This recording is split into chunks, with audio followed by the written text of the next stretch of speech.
Hi everyone. So we're just going to add another layer onto stoichiometry, and I'm going to run through the 6 examples that are on the very end of your note.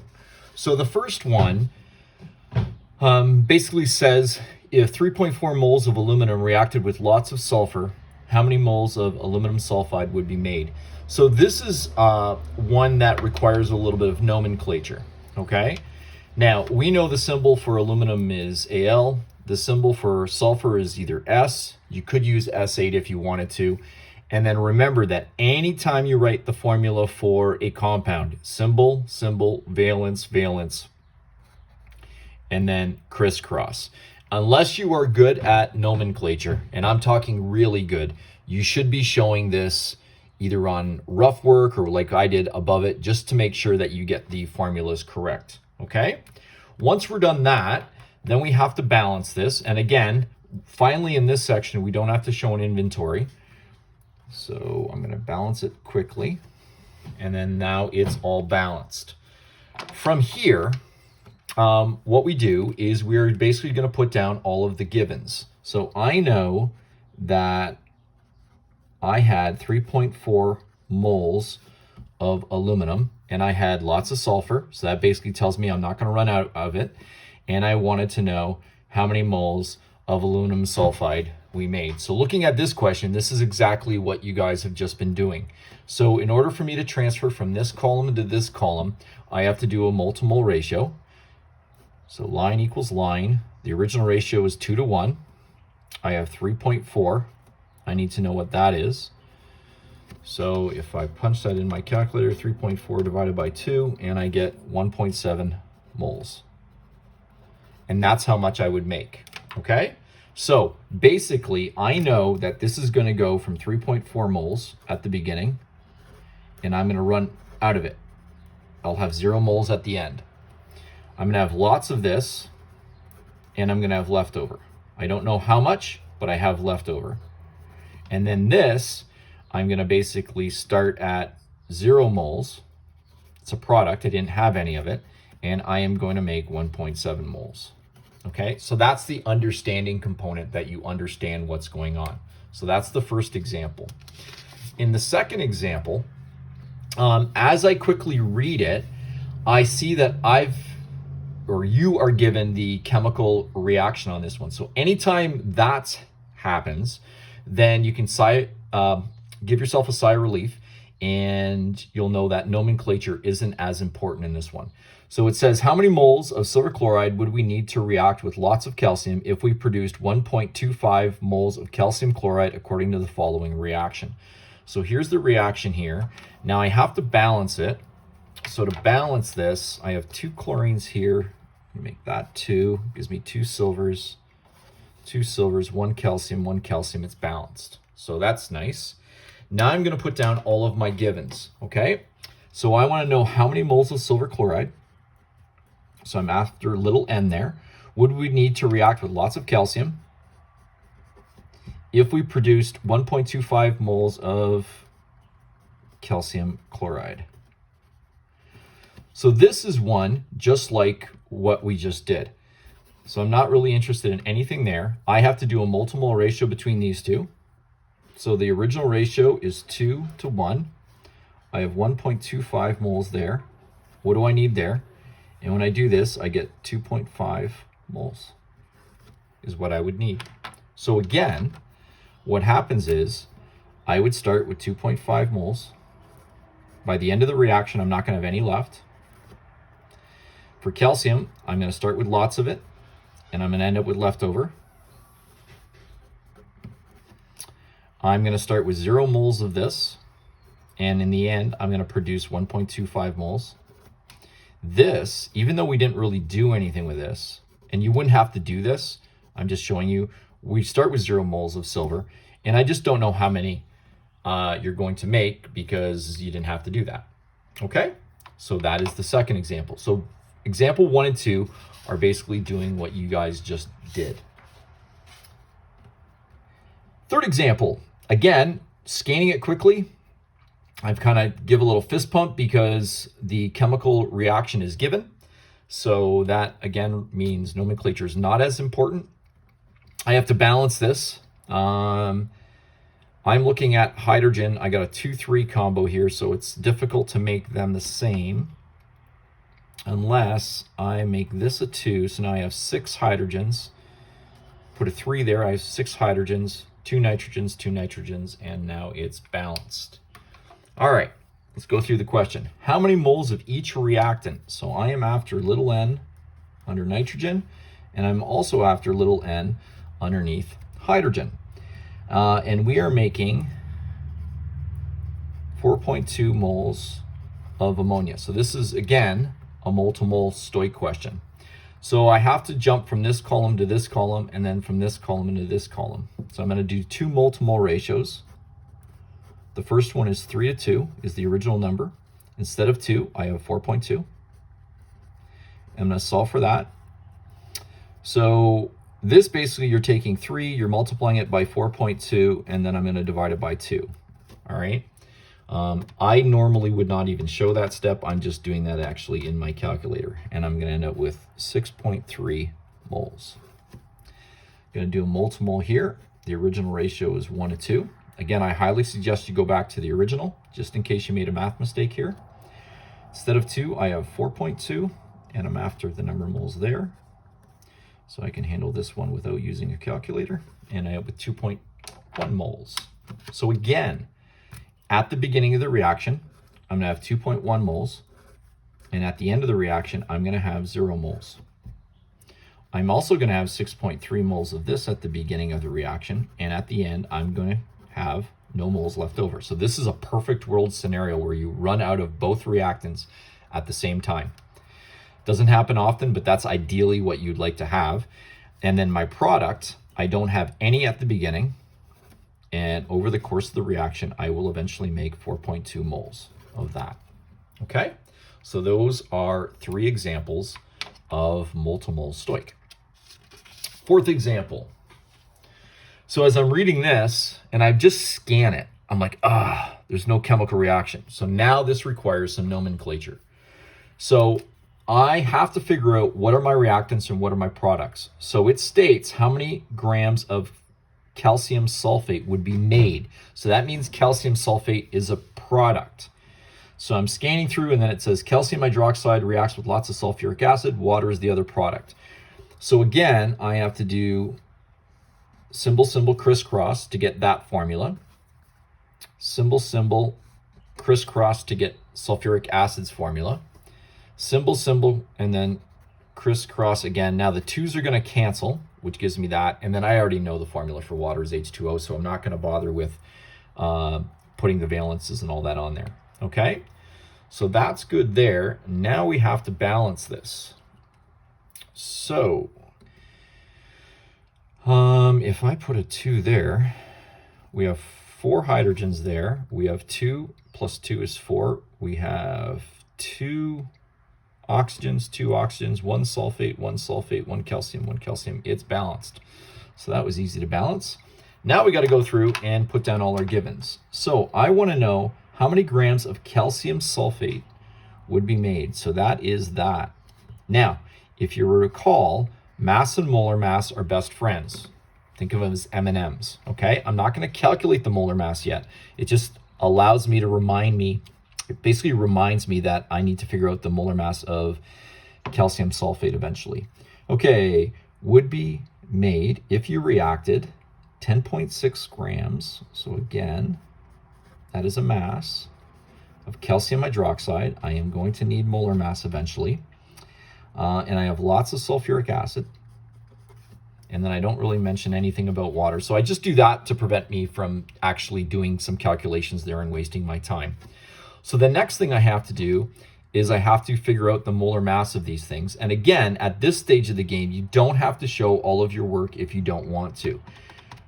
Now, what I am hoping that you are doing is you're pausing the video as we're going through this to actually do the calculations yourself and then playing the video.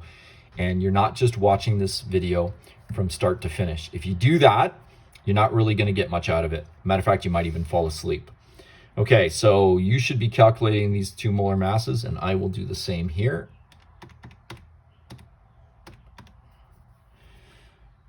So this is 74.1 grams per mole. And for calcium sulfate,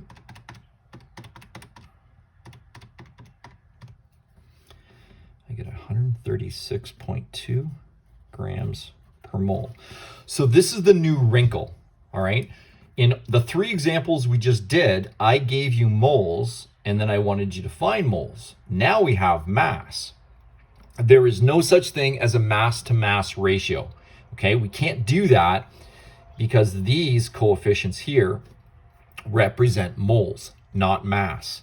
So what I'm going to do is, and this is the new wrinkle, is whenever mass is given, you have to convert it to number of moles. So to do that, I am going to use the formula that we learned in section 7, mass divided by molar mass. So I'm going to do 10.6 divided by 74.1. And when I do that, get 0.14, we'll go 3 decimal places, 3, okay? Now, this next part is what we've just been doing. I have moles. I'm going to transfer it over here. To do that, I need a mole-to-mole ratio. Now, this is going to be an easy one because it's a 1-to-1 ratio. And the number of moles I need is exactly the same amount. Okay? Now, the next new wrinkle, because normally we would stop. I would have given you this, and you would have had to do this. But I don't want moles. I want mass.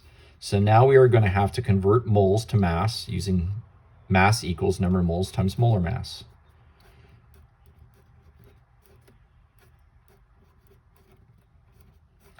Now again, remember, I don't have this number in my calculator. I haven't cleared my calculator, so I have this number with all the other decimals in it, and then I'm just going times 136.2. Now your number might be slightly different. And again, remember, I'm not going to penalize you if you use this exact number. I'll know that this number is a little different because of the number of decimal places you used, okay?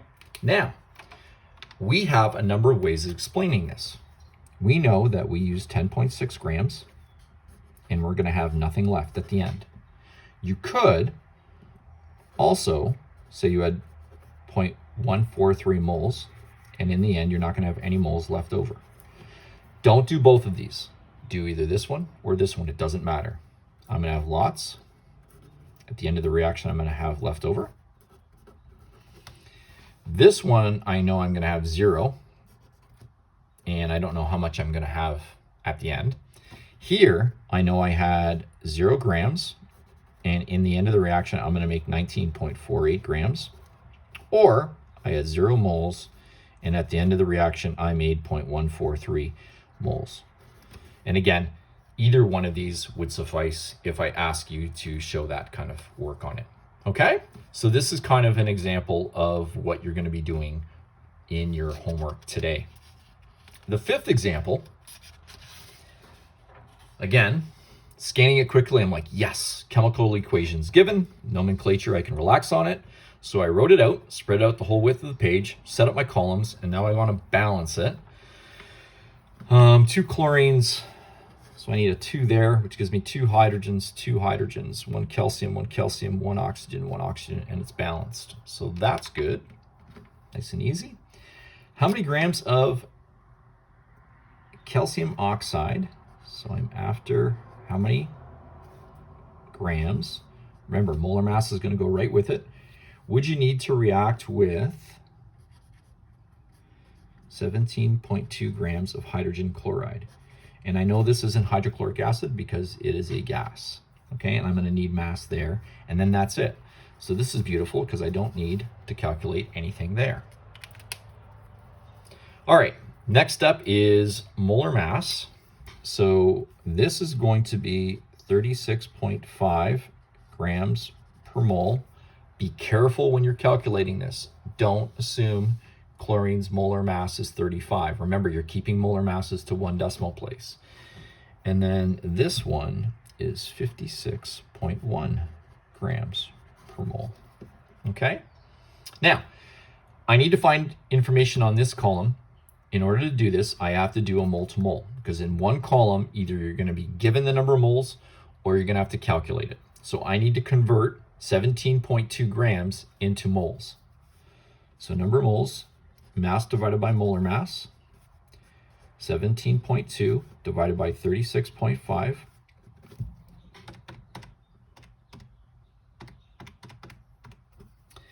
I'm going to get 0.47, we'll go 1 moles, okay?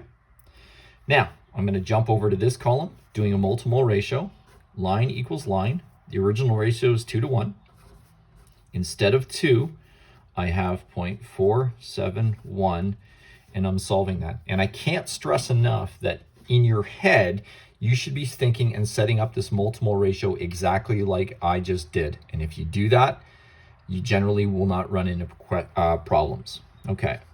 Now, again, I have this number with all kinds of decimals in here. To save time, I'm just going divided by 2.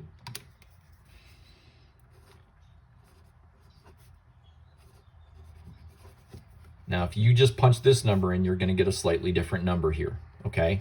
Again, I'm smart enough to realize what you did, so don't panic. All right.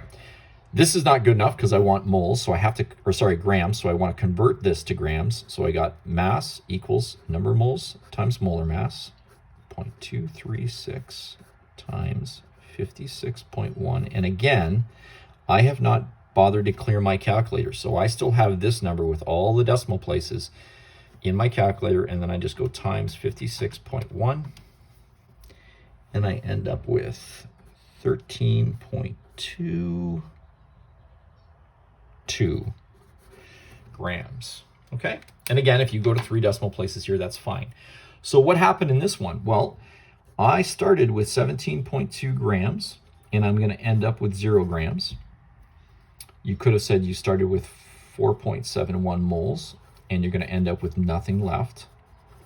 And what we did is we calculated how much we exactly need to run out the same time as this. So again, I started with 13.22 grams, and in the end, I'm going to end up with 0. Or you could say you started with 2.36 moles, and in the end, you're going to end up with nothing. Okay? I know I started with nothing here.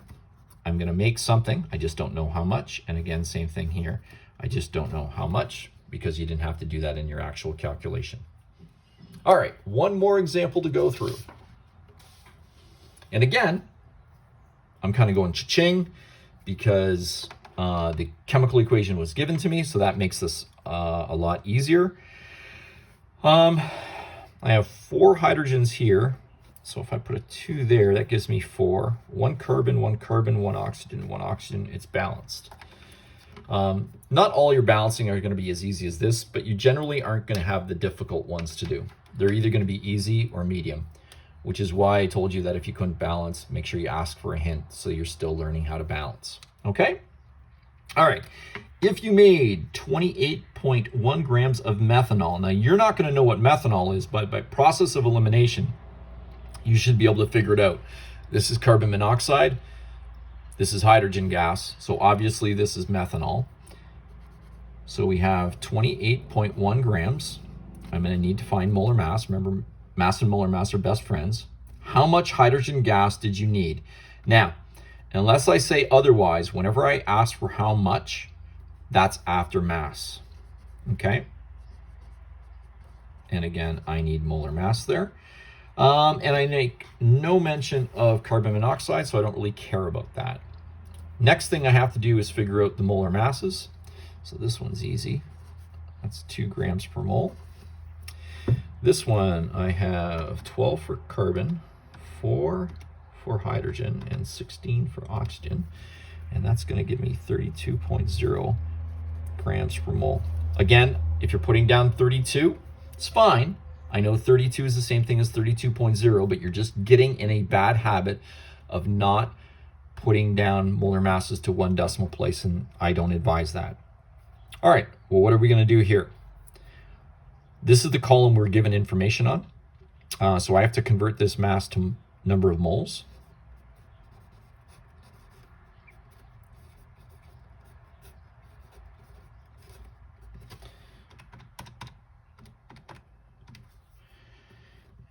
0.878 moles. I have to now jump over to this column and do a moles to mole ratio. Line equals line. The original ratio is 2 to 1. Instead of 1, I have 0.878. And I need to find N. So again, I have not bothered to clear my calculator, so then I'm just going times 2. And I get 1.75, we'll go 6 moles.